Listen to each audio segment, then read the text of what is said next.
2021 at the age of 84 years. Born in November 1936 at Charbati village in Jangir Champa district of Chhattisgarh. आप senior नेता notice दीजिए, मैं आपका जवाब दिलाऊंगा। आप सरकार ने कल स्टेटमेंट दिया था पूरे तरीके से। उत्तर सभा पटल पर रख दिया गया। माननीय सदस्य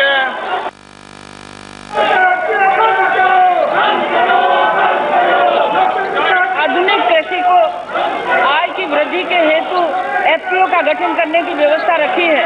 मेरा सुझाव है और मैं मानना चाहती हूँ कि क्या सरकार एफपीओ में महिलाओं की भागीदारी को सुनिश्चित करेगी और साथ ही इसकी संख्या को 150 मिनिमम करने के लिए क्या प्रयास करेगी।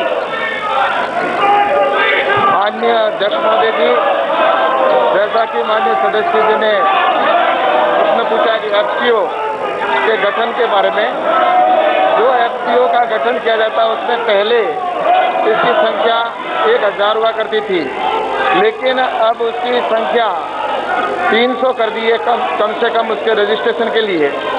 और इसके साथ ही अगर हिल स्टेशन है तो वहाँ पर कम से कम 100 सदस्य होना जरूरी है। और इसके साथ ही इसके अंदर विशेषकर इस समय जैसा कि माननीय सदस्य ने कहा है कि इसकी संख्या 150 तक हो, तो मेरा इसमें ये कहना है कि ये एक समूह है और इसमें किसानों की, इसमें जैसा सदस्य ने कहा कि महिलाओं की भागीदारी हो, तो महिलाओं की भागीदारी, इसमें महिला भी सदस्य बन सकती है और आदमी भी इसमें सदस्य बन सकता है, तो इसमें दोनों को छूट है। लेकिन इसके साथ ही जो इन्होंने 150 की संख्या का कहा है, तो इसमें जब जितना बड़ा ग्रुप बनेगा, जैसा कि डेयरी का उदाहरण हमारे सामने है, जितने किसानों की अधिक संख्या होगी उतना वो अपना अधिक बड़ा समूह बना पाएंगे और उसकी वजह से वो फूड प्रोसेसिंग यूनिट लगाएंगे या अपना प्रोडक्ट है उसकी पैकिंग करके और मार्केटिंग करेंगे, तो अधिक ग्रुप होगा तो अपने प्रोडक्ट को वहाँ पर लाकर रख सकेंगे। तो इससे रूप से किसानों को लाभ होगा कि अधिक ग्रुप होगा, उससे उनको ज्यादा लाभ होगा। The past president of this house, sir, honorable chairman, has been that if there is an issue of national importance or national security, Rule 267 has been invoked and discussion has taken place. Yes. Therefore, we would request you, as long as this is in the rule book, sir, either we can remove 267, but please do consider House meets very sparingly because of this pandemic. Sittings are also restricted. There are issues of concern. We should not read only in the newspapers or see the television, sir. I agree with you. Anandji, I got the point. My submission I have made. I agree with you totally. There is a need for... करना चाहते हैं, उस मुद्दों पर सरकार चर्चा करने को तैयार है। कृपया सदन की कार्रवाई 2 बजे तक के लिए स्थगित की जाती है।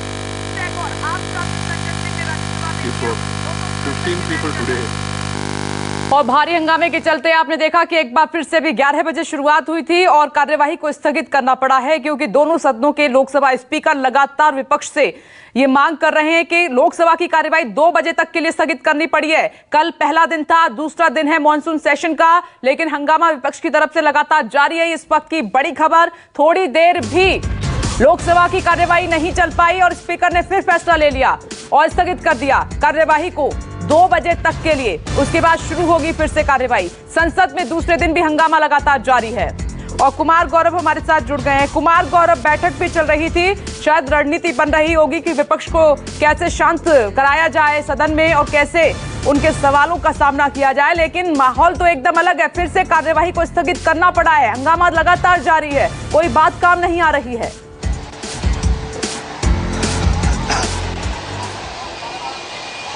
देखिए, बिल्कुल सरकार को इसमें फ्लोर मैनेजमेंट का दम दिखाना पड़ेगा, लेकिन आज और कल 2 दिनों की अगर बात कर ले तो अभी सदन की कार्यवाही शुरू होते ही 2 बजे तक के लिए स्थगित करनी पड़ी।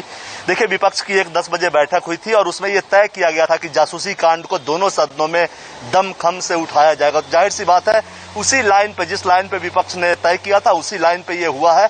लोकसभा की कार्यवाही रद्द करनी पड़ी है।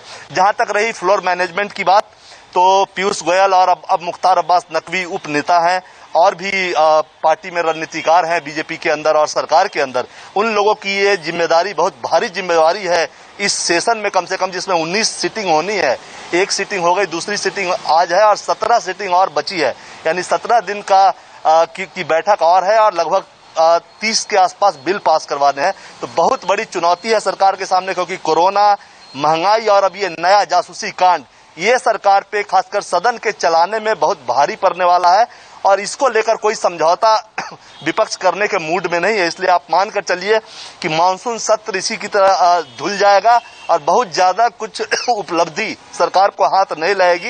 एक मिनट कुमार गौरव, आ रही हूँ। नमस्कार, मैं हूं मानक गुप्ता। अगर आपको हमारा ये वीडियो पसंद आया हो तो इसे लाइक और शेयर जरूर करें और हाँ, हमें सब्सक्राइब और फॉलो करना ना भूलें ताकि आप देश और दुनिया की कोई खबर मिस ना करें। तो जुड़े रहिए हमारे साथ और देखते रहिए न्यूज़ 24।